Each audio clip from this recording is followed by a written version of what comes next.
Hi everybody, welcome to another talk in our Invisible History series. We're very happy to have here today Steve Bond. He's going to talk to us about the Heir of Freedom, the Derbyshire boot and shoemakers strike of 1918 to 20. This also marks the launch of a small exhibition on our website of photos from the strike in tribute to the centenary guest exhibition about the strike, which was due to be opening in the library this month. Our events are, as usual, free. However, if you do feel able to donate, there is a donate button on our website and we'd be delighted to hear from you. Right, I will go and share the screen to start our presentation. Over to you, Steve. Right, thank you very much, Lynette, for inviting me to the talk. I'm sorry, can't do it in Salford, but this is a good alternative. I'd like to thank everyone who's joined us today, especially some friends from Eam. And it's important to say at the outset that this whole project of commemorating the strike has been very much a community effort, and we couldn't have done it without lots of people in both the villages. I'd also like to mention that my colleague Phil Taylor has joined us, and he might be able to say something later on. Phil is a shoemaker himself, and without his expert knowledge, I don't think we could have done all the research and the work on the exhibition that we've done. So I'm going to tell the story of the strike with some pictures from our exhibition, which Lynette will show, and I'll mention how the strike was caught up in a much wider movement of social and industrial unrest that swept the country after the First World War. I'll finish by saying something about how we've commemorated the 100th anniversary of the strike, and we might want to talk about this further afterwards in the light of recent debates prompted by the Black Lives Matter movement about how we should record, remember, and learn about past events and people, and who gets remembered and who doesn't. This opening picture shows you a group of mainly women workers in Eam. We think it was taken during the First World War. And the young woman on the front row on the left, who's kneeling with a little girl, was one of the people active in the strike. And she died very tragically at the age of 21 of an industrial disease. And I think is shows you how awful the conditions were in the shoe factories at the time. The question that I want to address is, why did a strike like this take place in two small villages, starting during the First World War in an area which didn't have a long history of trade union organization? And it ended up being, we think, the longest ever strike in the footwear trade in England, and probably one of the longest strikes involving a group of women workers, longer even than the Grunwick strike, which some of you will know about. So, to answer this question, it's important to note that the footwear industry was already well established in factories in both villages before the war, developing out of a much longer history of cottage industry in people's homes. And women workers and teenagers, as you can see in this picture, were a significant part of the workforce. Next, please, Lynette. The lack of many other local employment opportunities and the difficulties of travel made it easier for employers to pay low wages, however. There were ready markets. Locally heavy boots were in much demand in industries like quarrying, farming, lead and fluorspar mining, and in the foundries and factories of Sheffield and Chesterfield. And shoes were in increasing demand too. Most of the production was wholesale manufacture, with both domestic and export sales, much of it to the empire.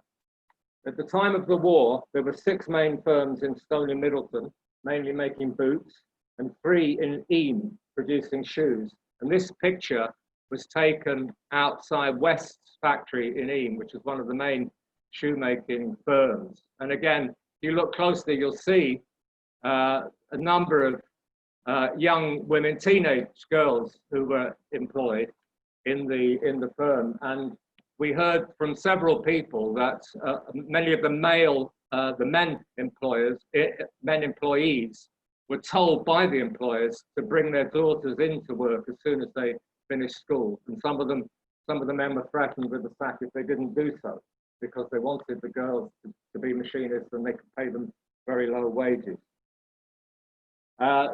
The industry was really based in the East Midlands, around places like Leicester and Northampton. But because it expanded to such a great extent at the end of the 19th and early 20th century, companies in places like Eames, Stony Middleton were able to grow. And in many ways, they were seen as, to quote a local newspaper, a thorn in the flesh of the bigger firms because of their lower wages and their longer hours, which gave them a competitive edge on prices. Next, please. Here we have an extract from the Census of 1911, and we did some analysis of this, which showed that something like 4 in 10 households in Eames and Stony Middleton had at least one person, and in many cases several family members, in the trade. The Barber family here from Eames, I don't know if you can see this clearly, but they were a typical example. Tom Barber became the branch president of the union, but you'll see that his several children worked in the local factories as well, including his daughter, and one of his sons was also recruited into the army during the war. Next, please.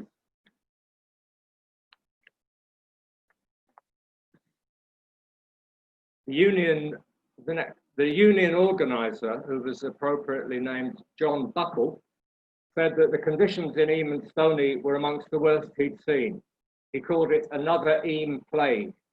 The typical working week was around 61 hours at the start of the war, reduced to about 58 or 59 by 1918. But this compared to 52.5 hours in the national agreement, so it was well above. But often women were taking home work to finish in order to eke out a slightly higher wage because they were paid on piecework.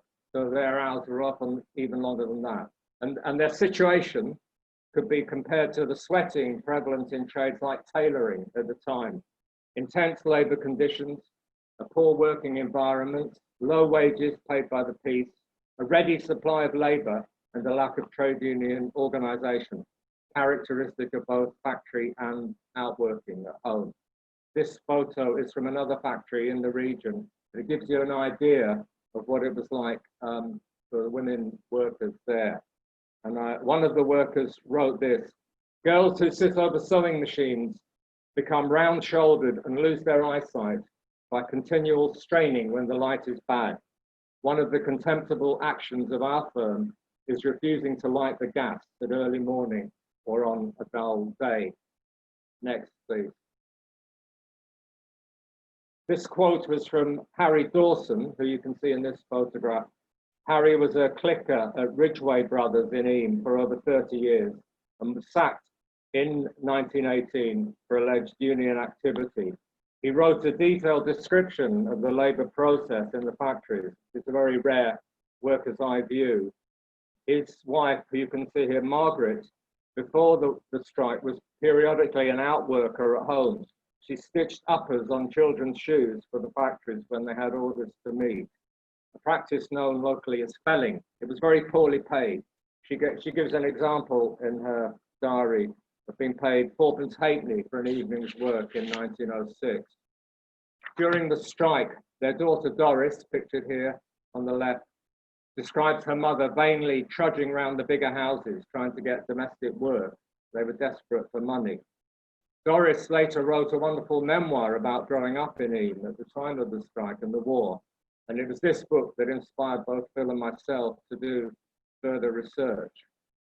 She was later one of the many daughters mentioned earlier whom the employers tried to get into their factories by threatening their fathers. Next, please. The war had a massive impact on the trade nationally and on local factories and village life as well. There was, of course, a very big demand for boots, The Imperial War Museum reckons that over 47 million pairs of boots were produced in Britain during the war, most of them in the East Midlands. But the union representing workers in the trade, NUBSO, had over a fifth of its members in the forces, something like 20,000, of whom over 2,500 were killed and 3,600 injured. Most of the younger men in the two villages either joined the forces in 1914 or were conscripted in 1916. Older men were brought in the forces as the age range for conscription was increased. So women workers became the majority in the local factories and took on some of the jobs previously done by men. Next, please. This is a poster advertising conscription, which was brought in 1916 because the government was desperate to replace the many men who'd been killed on the front.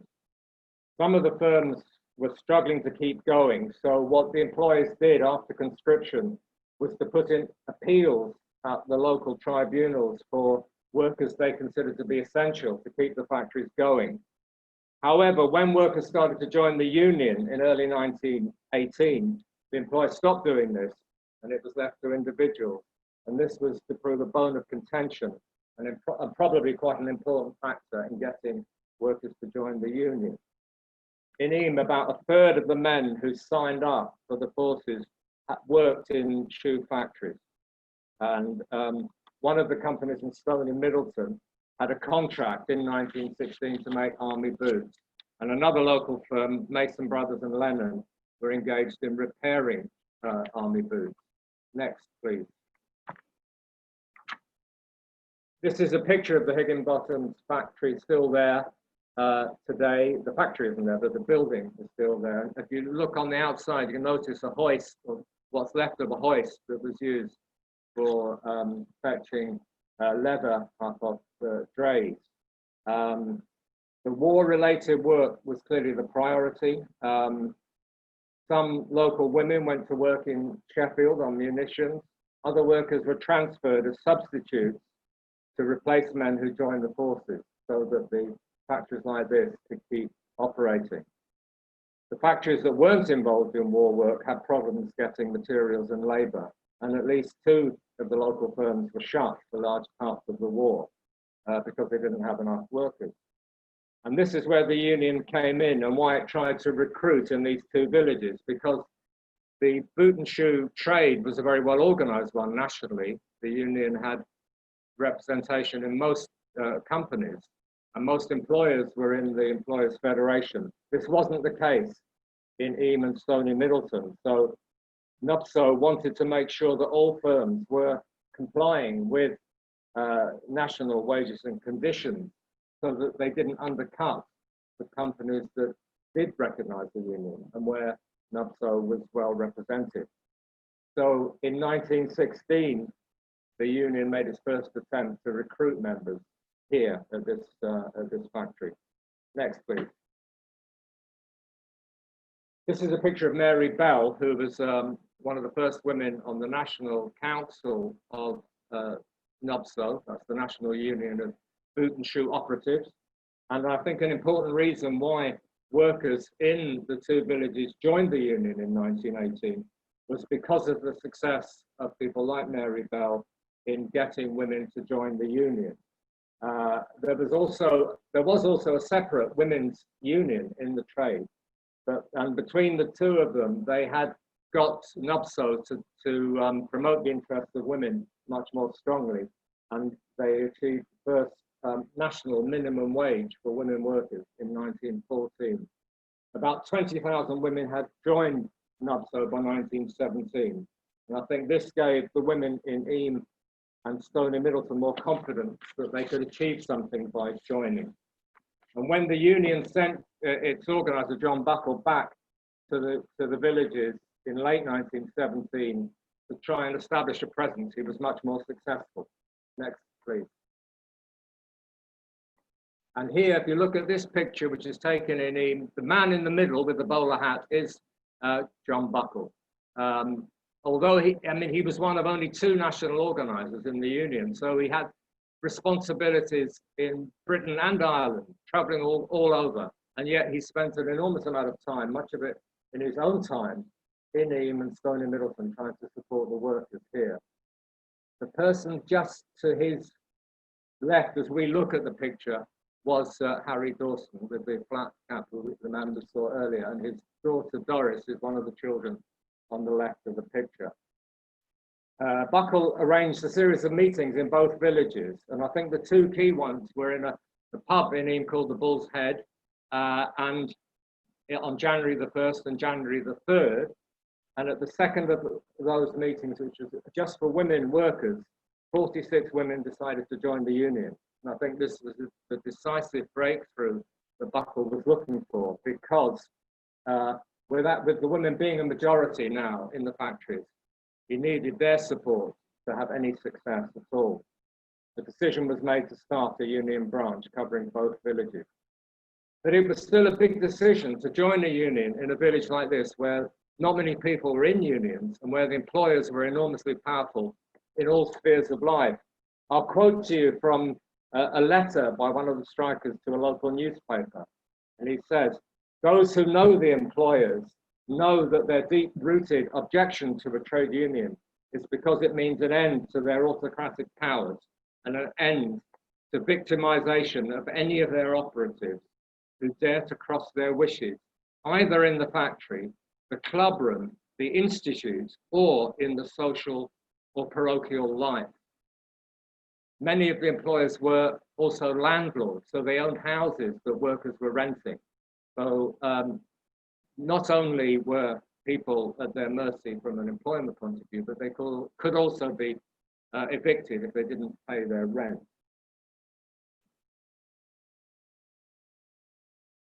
The support of the women for the strike was important for another reason, because it challenged the argument used elsewhere in the country that women were being used to undercut men's wages.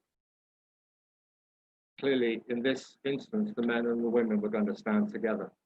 The employers' response to workers joining the union, however, was very swift and stark. They sacked 11 workers, including 2 teenagers, and they tried to get workers to sign documents saying they wouldn't join the union, and they threatened to close the factories if they didn't sign. The bosses refused to accept workers' requests for shorter hours and payment of a war bonus, and they wouldn't meet union officials. Bear in mind that all the top union officials from London came to Eyam to try and meet the employers. The national president, the general secretary, both national organisers. So they were giving that showed you the importance of this dispute to the union, and they made enormous efforts to try and reach a settlement, but the employers wouldn't have it. Next, please. What the union did, because the employers wouldn't talk, was appeal to the government to intervene. And this letter is from the second attempt that was made by the union to get arbitration. And it's addressed, if you look at the top of the letter, Sir George Asquith. Now, he was the top, he was the chief commissioner, the top person in the government as a troubleshooter, if you like. He was sent around the country by Lloyd George trying to avert any potential disputes. Asquith had already contacted all the companies in February to see if they would agree to a meeting, and the companies all refused. Many of the workers wanted to go on strike straight away to get their colleagues reinstated. Buckle persuaded them to wait until the union's efforts to secure talks had been exhausted. And the union organisers were very frustrated because almost in every other area of the country, employers were willing to go into arbitration. And of course, during the war, by law, companies were supposed to seek arbitration before resorting to any disputes. But because the employers here weren't in the National Employers Federation, they felt they were able to ignore that procedure. It was a very difficult decision for the union to take to decide whether to go for a strike because of the very uncertain situation in the war in March 1918. But the union took the view that they were keeping the job safe for soldiers who came back from the war, and they wanted them to come back to good conditions, as well as obviously wanting to support the workers who were there during the war on the home front. Having exhausted all attempts at arbitration or mediation, NUBSO felt they had no alternative but to go for strike action, and members handed in their notices. They had to individually hand in a week's notice. That was the law at the time. The strike was set to start on March the 7th in Eyam, and the day after in Stony Middleton. Next, please. And here you can see one of the great photographs that we managed to come across of the strikers' parades and processions. And notice here the men in the white uniforms in the front. They are part of the Eyam Variety Band, and bands accompanied the processions and parades that were held on virtually every occasion. A very important part of the whole strike movement. The union had 4 demands. Firstly, recognition of the union. Secondly, reduction of hours from 59 to 52.5. The payment of a national war bonus, and the reinstatement of all the workers who'd been sacked. From the very beginning, lively processions featuring the band like this one, lots of children and community support became a feature of the strike. In an article about the National Federation of Women Workers, Kathy Hunt talks about a sudden welling up of confidence amongst women workers at this time. She talking about some strikes just before the war. They marched in their Sunday best, picketed, organized, and raised funds with gusto. For many women, she writes, strikes represented the first time in their lives that they had collectively challenged authority. And I think we can see echoes of this spirit in this and the next few photographs. Next, please, Lynette. Here is a strike procession in the neighbouring village, Stony Middleton. Now, some of you may be able to recognise this banner. I think it's a banner from the Workers' Union, and which was one of the forerunner unions of what's now Unite, Transport and previously the Transport and General Workers Union. They were very well organised in Sheffield, and I think this banner probably came from Sheffield, where women workers, particularly in the munitions industry, formed their own branch, and they raised a lot of money to support the strikers. Wages in Stony Middleton and Eyam were very low in comparison with the other better organised areas. 36 shillings a week for men, and that wasn't necessarily guaranteed every week, compared to up to £5 a week in Leicester. And for women, only 12 to 16 shillings a week. And these were for longer hours than elsewhere. The working conditions, as I said, were very unhealthy. Pulmonary TB was notably prevalent in the trade. The average age of death in the trade was 44 for men and 45 for women. So the demand for shorter hours was especially important. The strikers sent out appeals for support around the country, and they raised a lot of money from other NUBSO branches and from other unions. Next, please. Here, again, we see the band playing. Now, one of the there's a group of women on the right here, if you look closely, who don't seem to be strikers to me. Now, I've not been able to identify who they are, but it's possible that they're from the National Federation of Women Workers, which was organised in other parts of Derbyshire. It's also possible that they were suffragists or suffragettes who've come to support the strikers, because they've got badges on their hats, and seem to be a group that sort of have come together to support the parade. One group of workers whom unfortunately the strikers couldn't get support from was the railway workers, which is slightly puzzling because elsewhere rank and file railway workers were very active in supporting strikes. A good example is the Burston school strike in Norfolk, which was supported massively by railway workers, the Railway Workers Union. But had they supported the strike here, it could have really turned things around, because they could have prevented supplies arriving at Grindleford station or finished goods going to Manchester and elsewhere on the trains. Next, please. And here we have another demonstration supporting the strike. Note the number of children involved in this, both in the band and outside it. And the banner here, I think, is the gas workers banner. Some of you may recognize this. It's an old banner because the union actually changed its name in 1916 to the National Union of General Workers. But their members, again, in Sheffield and elsewhere, raised a lot of money for the strike. And obviously some of them came over to Eam and Stony to show their support. The members had to survive on strike pay. It was £1 a week for married men, 15 shillings for single men, 12 and sixpence for women.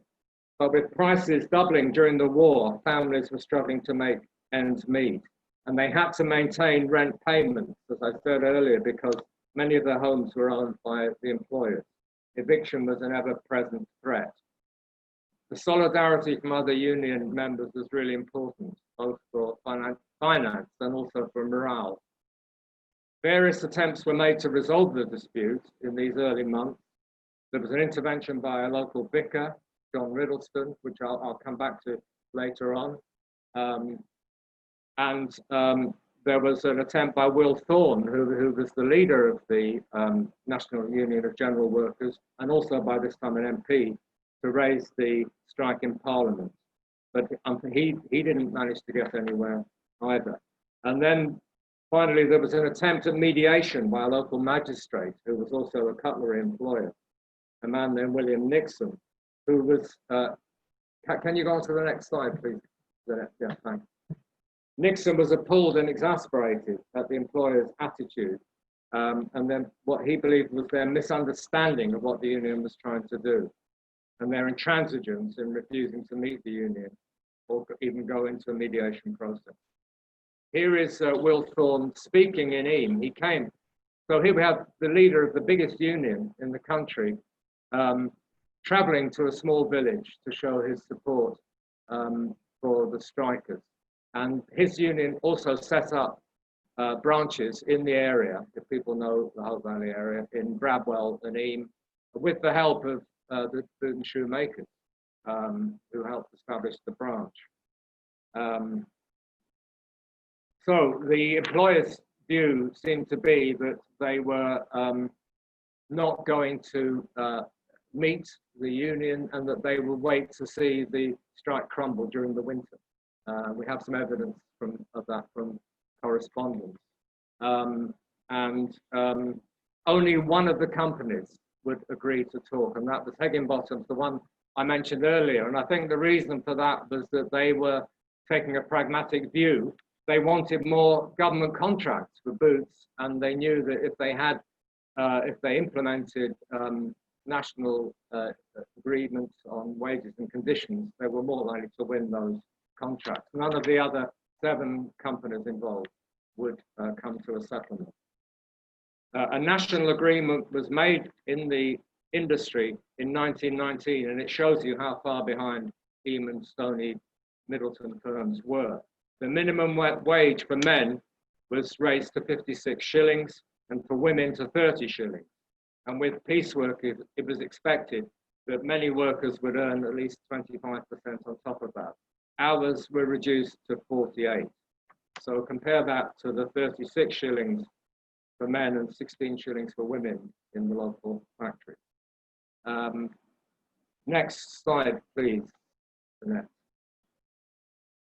So the workers managed to survive that very cold winter. The strike went into the next year and the year after that, extraordinary. But the workers weren't getting anywhere. The employers were still transigent. So they came up with a new and very imaginative idea, and that was to start their own factory. And here is one of the only two photographs we've managed to find of that factory in Eam, set up in 1920. It was through the extraordinary efforts of John Buckle himself and many of the supporters of the strike that money was raised to start this factory. And the plan was to run it on cooperative lines. The support came from the Daily Herald newspaper and a loan from the union, which enabled Buckle to buy this army hut, which you can see, and then they built a machine engine shed on the left out of stone.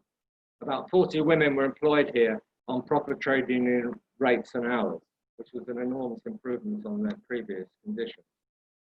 Next, please. And here's a picture of inside the factory, showing you some of the women working there. Unfortunately, they started this venture at a very difficult time. The economy went into recession in 1921, and it was very difficult to sustain orders. However, once the cooperative factory had started, the union felt that it was a good time to end the strike. They'd spent over £8,000 on strike pay, and they didn't see the strike producing any results. So they thought that the factory would be the best way to do it. And the hope was that eventually all the workers who had been on strike could be employed in this and another factory they hoped to start in the village. Unfortunately, that didn't happen because the factory was unable to secure sufficient orders or capital to keep going. And eventually in 1923, they had to close and close down the company. Next, please. So what did the strikers achieve? Well, they only had the one settlement, as I said, at Higginbottom, but nonetheless, other companies did make improvements as an indirect result of the strike because they had to recruit staff after the war. So wages did go up and hours were reduced elsewhere. And in the long term, the strike achieved something very important because in 1941, in the next war, the union was managed to reorganize itself in the two villages, and they did get recognition from all the companies, the main four companies to the left, who then implemented nationally agreed wages and conditions. And some of the workers who'd been involved in the strike in 1918 were still there in 1941 and were part of that new union branch. Many of the strikers also got involved in politics, and some of them supported the election campaign of this man, Charles White.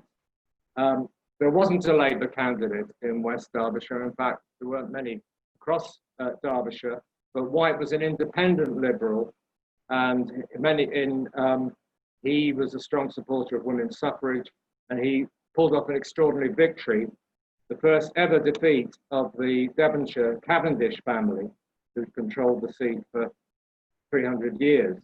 Some of you will know them through Chatsworth House. Doris Coates said, quote, "Working people have challenged the rich and powerful and triumphed."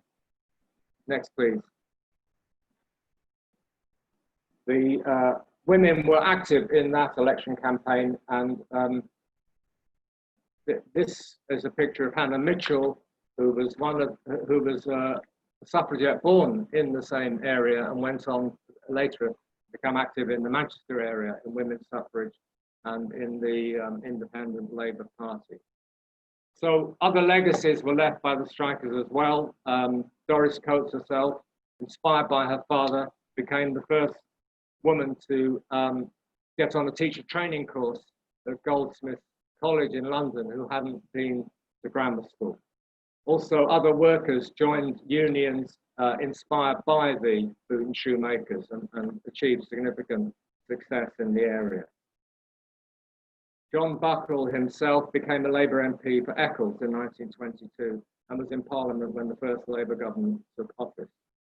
Next, please. So the union was re-established much later and continued after the war, and indeed is still there in the one remaining company out of those original 8, William Lennon, and this is a picture of Pat Helliwell, who was the union rep at Lennon's for many years. So, next please. I'm just going to come to a close now by mentioning the commemoration that we organised for the strike. And as you can see here, the local school children got involved, which was fantastic, made their own banners. Phil Taylor went into school to talk to them about shoemaking. We held a parade in April 2018 to mark the 100th anniversary of the strike parade and church service, which was organised by the vicar in Stony Middleton. And we, next please, we invited the local unions to join in the parade, and the GMB, Unite and others, who were the descendants, if you like, of the unions that supported the strike back in 1918. Next, please.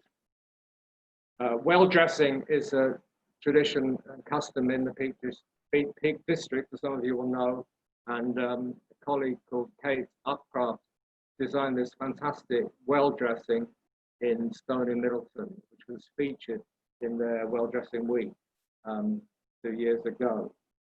Next, please. So the question we discussed with people in the villages was, what kind of more lasting tribute can we leave to the strikers, as well as the active involvement of the community, which we did through social events, the parade, and talks and workshops.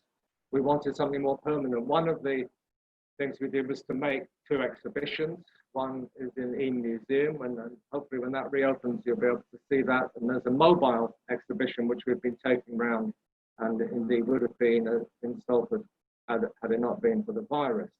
We also decided to make 2 plaques, one for each village, and money has been raised in the villages to put those plaques up. They haven't been installed yet because of COVID-19. That was unfortunately deferred, but we will organise suitable events to go with these plaques, which we think are an important way of remembering the strike.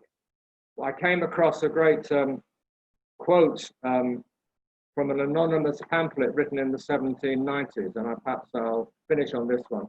The rich are named but not numbered, while the poor are numbered but not named. We wanted to ensure that the workers were named. Thank you very much.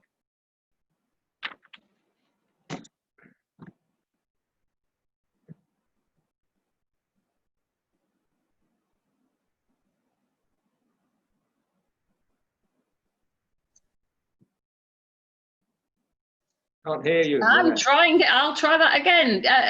You saw lots of applause while I thought I was talking to you, but yeah. Thank you. Thanks so much for that. Absolutely fascinating story. It is. Those are some great photos. You will see them now. A selection of them up on our website, www.wcml.org.uk/Heir of Freedom. Yeah, that was fantastic. The band were great. I love the band appearing in the well dressing as well. That's terrific. Now we've got Phil Taylor here, as you say. Shall I unmute Phil to yeah. Come in? Phil, would you like to add to Steve's talk? Yeah, it's really good. Thanks, Steve. Steve's historical research into this book has been quite amazing. I don't think it would have had any of the impact it had without his very, very thorough researching into and knowledge of the union activities. So just going back on a couple of things that Steve, earlier on he described Harry Dawson as a clicker in the boot and shoe industry. That's somebody who has a very sharp knife and he cuts out the various parts of the leather to make up the boot uppers. And the word clicker comes because of the noise that it makes when he's sharpening his knife on the leather. So it's sort of like as he whacks his knife up, it makes a clicking sound. That's a bit of by the by there. Doris Coates his family was friends of my neighbours, and that's why I got involved with this. Doris, when she was when she got married, she left the village and moved off to Cheshire, and George continued to live, and there. So Doris was a regular visitor back to him, and her description of life is well worth a read in its own right. And that book, Tunes on a Penny Whistle, has been reprinted, which Steve's holding up in his box there. That's well worth a read as well. There's a lot of people would ask why Stony Middleton and Eyam in terms of shoemaking history. At the time, nearly all of the big shoe industry was Leicester, Norwich, Northampton, basically in that sort of like eastern region of the Midlands. And nearly every village or small town would have shoemakers, but Eyam and Stony was very unique in terms of its scale. It had everything it needed locally to make shoes and boots. It had all the minerals locally, fluorspar for tanning. There was a tannery at Grindleford. It had cheap labour. It had lots of factories which were being vacated by the silk trade as they moved the trade over to Macclesfield. There was quite large buildings. So it grew up very quickly. And as it grew, there were family firms that would be brothers who would end up splitting up and becoming their own companies. And as you'll see, if you read the book, there's lots of similar names in the various factories. So it really does show that there's a social side, the social history side of the villages too, because it shows you how the families existed and grew, and they were all involved in the roughly 1/3, I think we estimate, Steve, if I'm right, of all children over the age of 13 in the two villages were involved in shoemaking. I mean, that's an astonishing number as a percentage in any villages of 400 or 500 people. So it was very important to those villages. And the last factory actually closed in the 1960s. There's still a bit of a wall left of it. So the industry really, except for Lennon's, who continued to work up until this day, they're still there. The industry really, if you thought about 50 or 60 years, came and went, and it grew and then it shrunk. So it was quite a special time for those villages. Thank you. I've remembered to unmute myself this time. Thanks, Phil. I'm going to encourage people, if they have a question, either to type it into the chat bar there. If you click on the chat, you can type in a question, and I'll relay it to Steve or to Phil. We've got various people talking about different aspects of it. Somebody is impressed with the dry stone walls. Somebody says, "What? Most of my aunts were clickers. So were notorious in Northamptonshire for never once calling a strike. What happened to the radicalism?" Well, shall I answer that? Yeah. Well, one reason that there weren't many strikes was because they had these very tightly organised arbitration agreements across the country. So if any disputes arose, they were usually settled by the employers and union meeting together with an independent chairman. And it was very rare to get a strike of more than 3 days or a lockout for more than 3 days. I think there were 1 or 2 exceptions to that, but that might answer that question. I mean, I think had the employers in Eyam and Stony Middleton joined the Employers Federation, then things might have been very different. Okay, let's keep on it.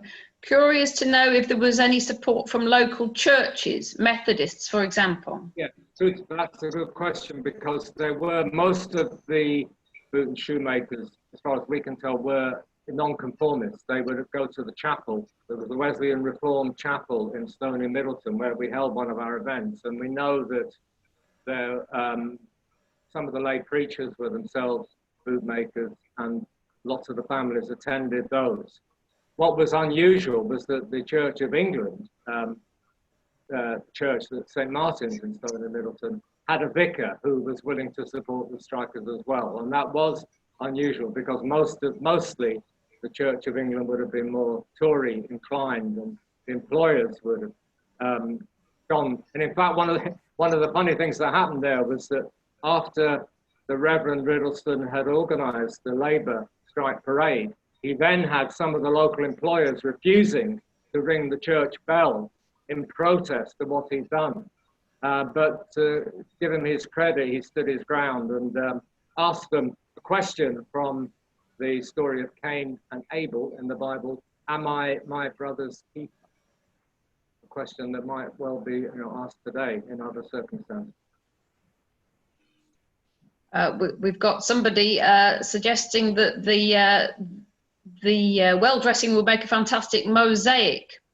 There's a mosaic in Denby Dale illustrating the viaduct and other scenes. That's from Biddy, who's got the picture of the viaduct behind her. So there's a thought.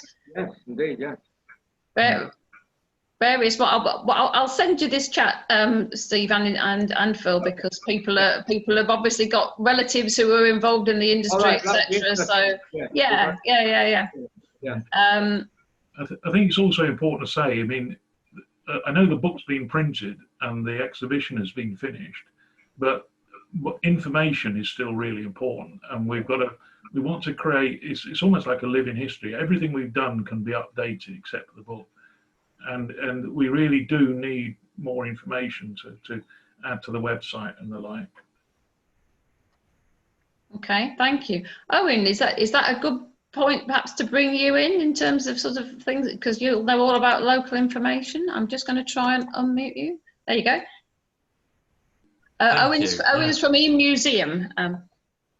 Yeah, just to say, I really enjoyed that talk, Steve. Thank you. For those of you who weren't here in the first few minutes of this meeting, I was explaining that I only started working at the museum just a matter of weeks before lockdown.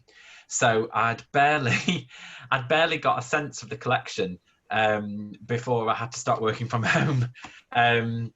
So I've been really keen to hear this talk and to understand more about it. I think it would be, we do have an exhibition in the museum about the strike, obviously, with panels and pictures, and we do have numerous shoes and boots that were on display.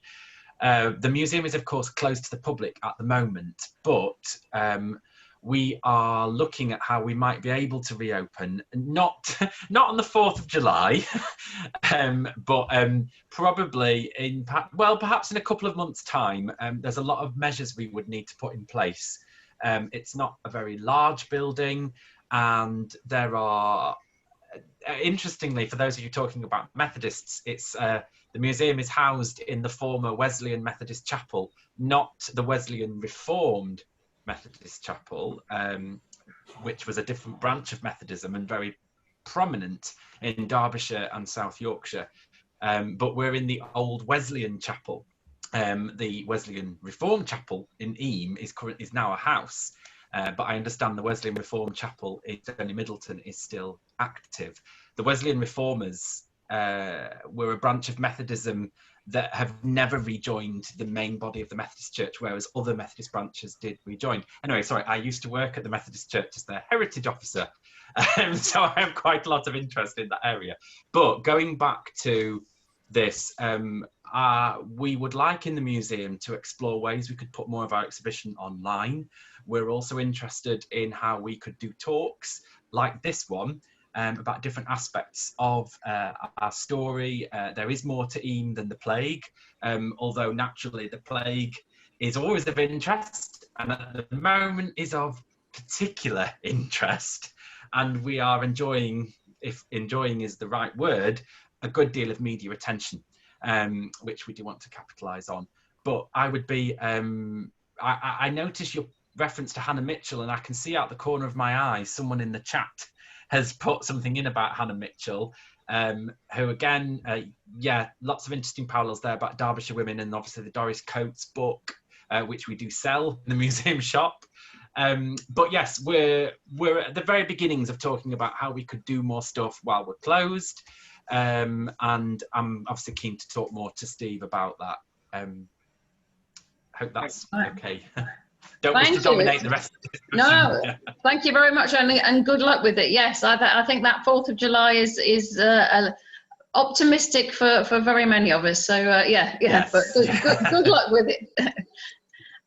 So we've got it. We have got a couple of questions here, which I've momentarily lost. Hang on.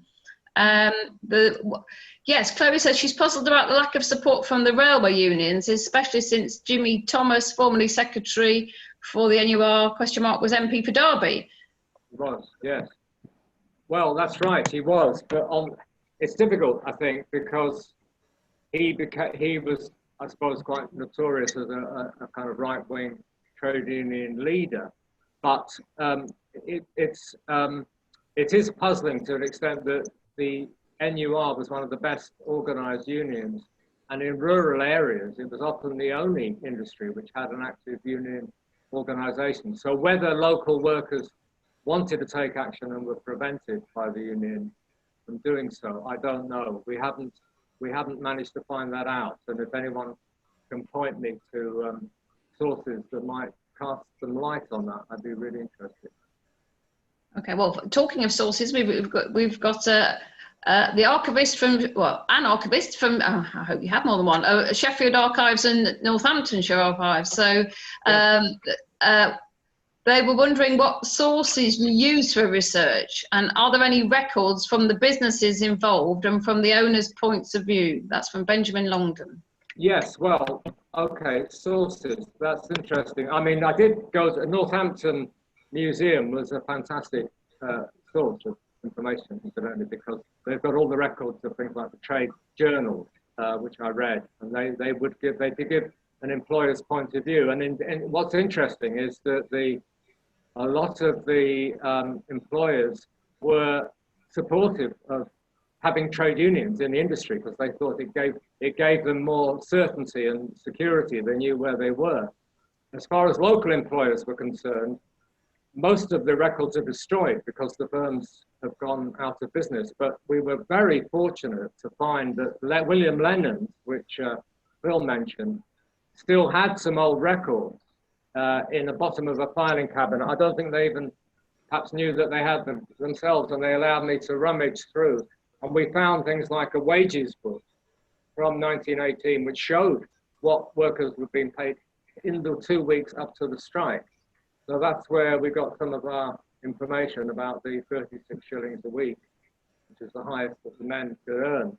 Also, they had some really interesting correspondence from William Lennon to other employers at the time, and also about one of his sons who was killed in the war, and another son who he was desperately trying to get back out of the army to help them reopen the factory. And we discovered from that set of correspondence that they had to close the factory for 6 months because half their workers had joined the army and the other half were out on strike, and they couldn't continue production. So yes, that was a valuable source, but sadly I did search for other company records and we couldn't find any. The best source, I have to say, was the Warwick Modern Records Centre at Warwick University, where they have all the records from the NUBSO, from the Union of Boot and Shoe Operatives, and a fantastic file of correspondence pertaining to the strike itself.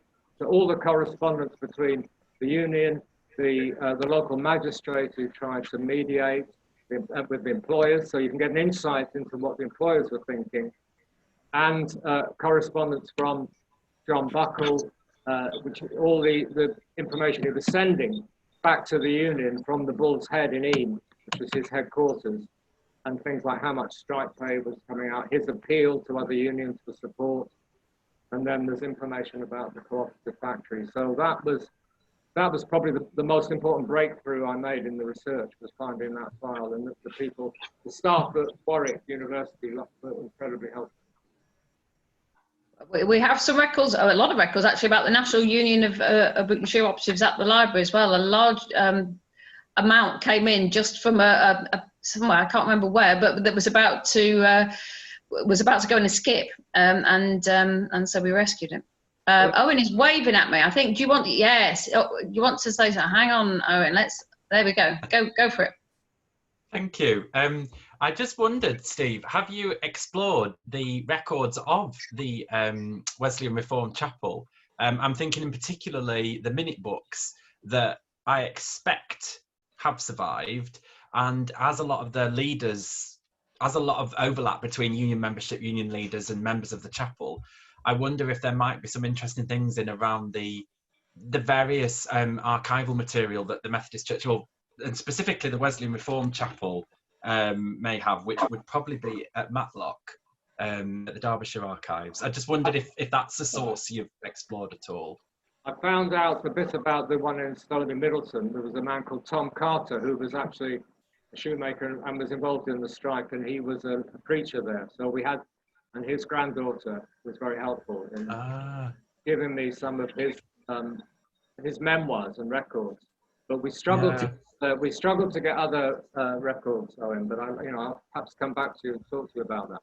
Yeah, because often minute books, Methodist minute books, can be a very rich source of material about what's going on in terms of the church and the leaders' meetings, and who's supporting whom and what. It just might be interesting. Yeah, let's perhaps talk about that another time. Yeah. Right.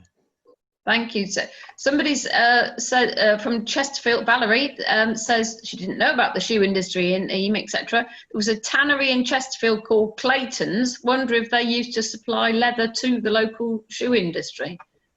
Do you know, either Phil or Steve? I think Clayton's might still be going. I know that the name's familiar.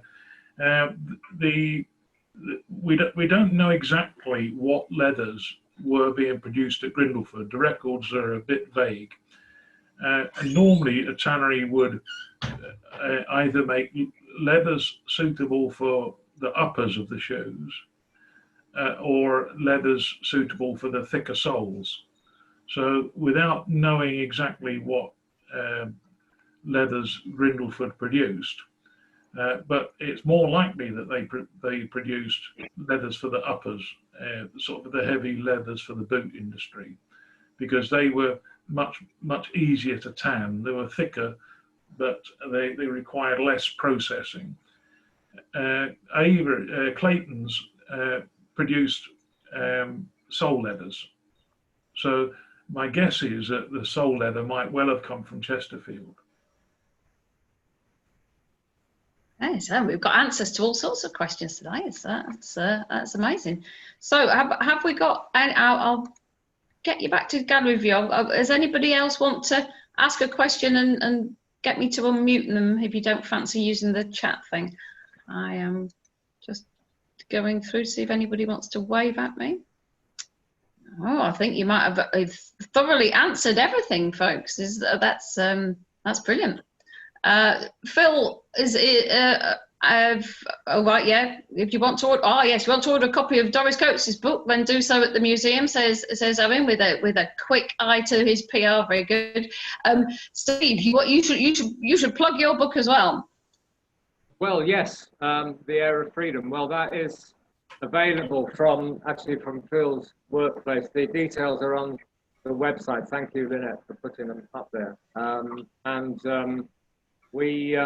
We've also got it into a number of local shops, some of which have been shut, but some of which are open, like the Eam Post Office, and in some bookshops in Sheffield as well. So we've tried to get it out and about as much as we can. Incidentally, I should have said no one's asked me where the Air of Freedom, the term, comes from itself, and I'll just quote. We actually got that from a quote from Will Thorne, who was the leader of the Gas Workers Union, who I mentioned, and tried to help in the strike. And he was one of the founders of what was called New Unionism in the late 19th century, which tried to organize workers who, whether they were skilled or unskilled, across different occupations and industries. And Thorne said, and I quote, "It was the lives of our people and their bread and butter we were thinking of. We were struggling to lift ourselves out of poverty into the fresh air of freedom." That's where the quote comes from. Thank you. Yes, well, we would have been left with that tantalising thought of where was that from. So thank you for bringing that. That's a great conclusion. There have been various things in the chat which I will forward both to Phil and to Steve with your comments and your suggestions. So that's been really useful. So I think we're drawing to a close. I will let you know that we are next week back, same time, same place. Well, the place is my dining table and all of your lounges, and we have got Maria Bloshtin, who is going to be joining us from Toronto, but that's definitely not something we could have done in the library annex, and she's going to be talking to us about a new anthology of poetry. It's called Russia is Burning, Poems of the Great Patriotic War, and that's a new anthology which is being launched by Smokestack Books on the 1st of August. So just to let everybody know as well that this talk has been recorded and we'll be uploading it to YouTube shortly. So if you missed the start or if you want to pass on to anybody the fact that they could join it, they will be linked also from that, that little online exhibition page. So I'll give you that one more time. That's wcml.org.uk/Air of Freedom, or just go to our homepage and there is a link from that. So okay, I think that's it from us. So I will just mention again that there is that donate button on our website if you're feeling that, so inclined. That would be fantastic. But thank you again to everybody who's participated in this, particularly to Phil and to Steve. And we're glad that we've been able to commemorate this centenary, not quite in the way that we were originally planning, but it's great to have been able to do it. It's an extraordinary story, and so it's great to have been able to highlight it. So thanks again, everybody. Goodbye until the same time next week. Take care, in solidarity from all at the Working Class Movement Library. Thank you. Bye.